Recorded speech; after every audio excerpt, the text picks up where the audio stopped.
Pharah and Mercy. Lovingly known as PHARAH-MERCY by the community, is one of the most powerful hero duos in all of Overwatch. Pharah becomes extremely difficult to poke out of the sky, and Mercy becomes safe and sound from enemy flankers down below. This makes keeping Pharah alive extremely crucial. For as long as Pharah is alive, you as Mercy have a free escape route to the skies when enemies attempt to collapse on you.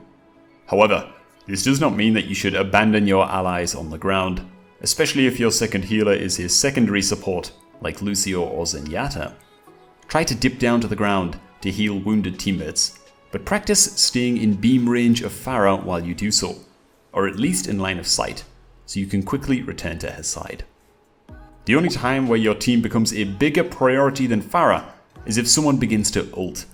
Then you should pocket that person ulting to keep them alive, and if Pharah dies, you can simply res her after the fight.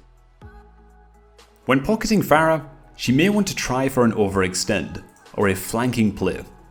When deciding whether or not to go with her, consider your team's second support. If your second support is a powerful healer, like Moira or Ana, by all means stick with your Pharah while she makes aggressive plays, and trust that your team will be safe under the watch of your second support. However, if your second support is not a main healer, like Lucio or Brigitte, you should advise your Pharah to play closer to your teammates so you can continue to assist with healing your allies on the ground. If not, there is a good chance that they will die while you and Pharah are away flanking. Now that we talked about pocketing your Pharah and juggling your team, let's talk about enhancing Pharah and min-maxing your plays. Now obviously, the best thing to do if you were perfect would be to flick the damage beam on just as each Pharah rocket connects, while keeping the healing beam active for the rest of the time. But that is a perfect world scenario. That's why it's recommended to keep the damage beam on until Pharah begins to get focused. Now, while Pharah is being focused, you can still flick the damage beam on if you want, but it's not super necessary, since it only adds 30 extra damage to the rockets, meaning she can still two-shot 200 health heroes without your damage boost.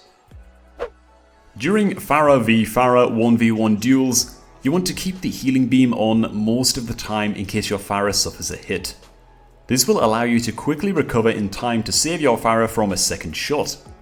Compare this to damage beaming, not paying 100% attention, and your Pharah being two-shotted while you were busy deciding whether or not to go for that res down on the ground.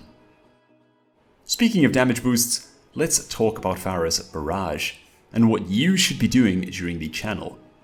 The answer to that is to damage boost until towards the end of the Barrage, then swap to heals. The reason why you damage boost first is because there is a good chance of Pharah dying during the Barrage with or without your damage beam. Obviously because she can't move, and she alerts almost everyone in the world to her position, making her a prime target.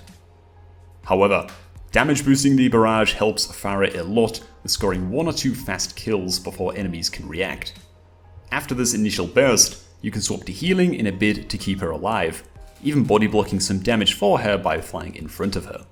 The thing about Barrage is even if Pharah dies, you can often just res her right away. Given 90% of the time, she will have killed at least one enemy, swinging the fight in your favor. And even more so if your resurrect is successful.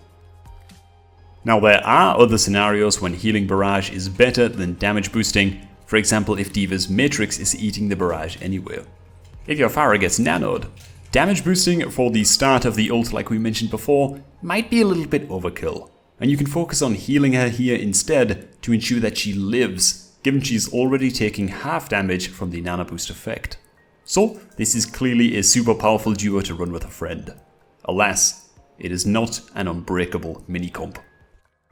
Pharah-Mercy counters are generally heroes that can deal large amounts of burst damage to Pharah, instantly killing her, or heroes that can pressure out the Mercy so she can't fly with the Pharah to keep her alive. Problematic heroes to beware of are D.Va, Soldier 76, McCree, Widowmaker, Ana, and even Moira during her Coalescence ultimate.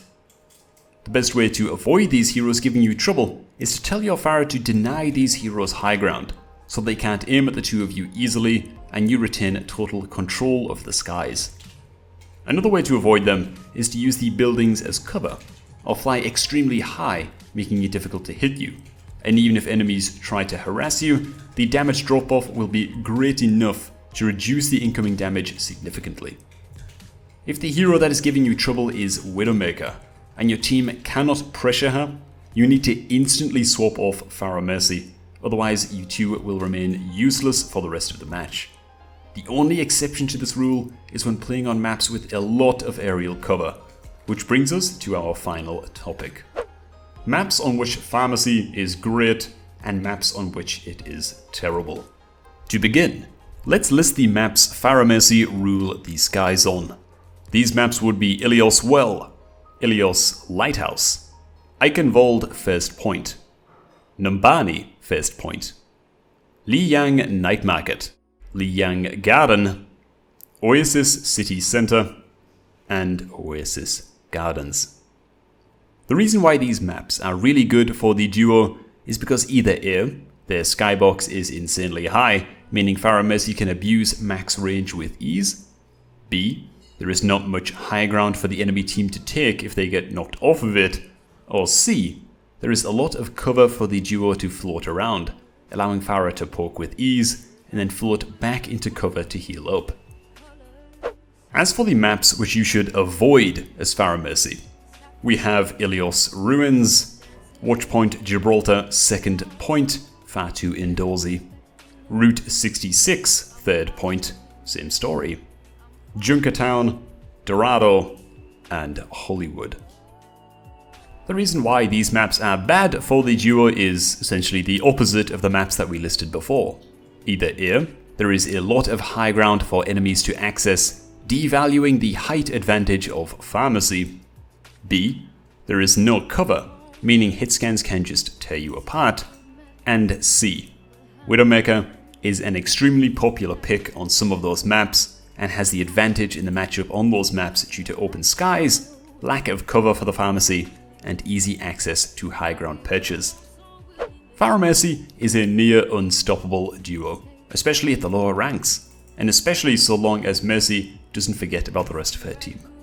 Make sure to like this video, share it with your friends, and subscribe to our channel. Until next time.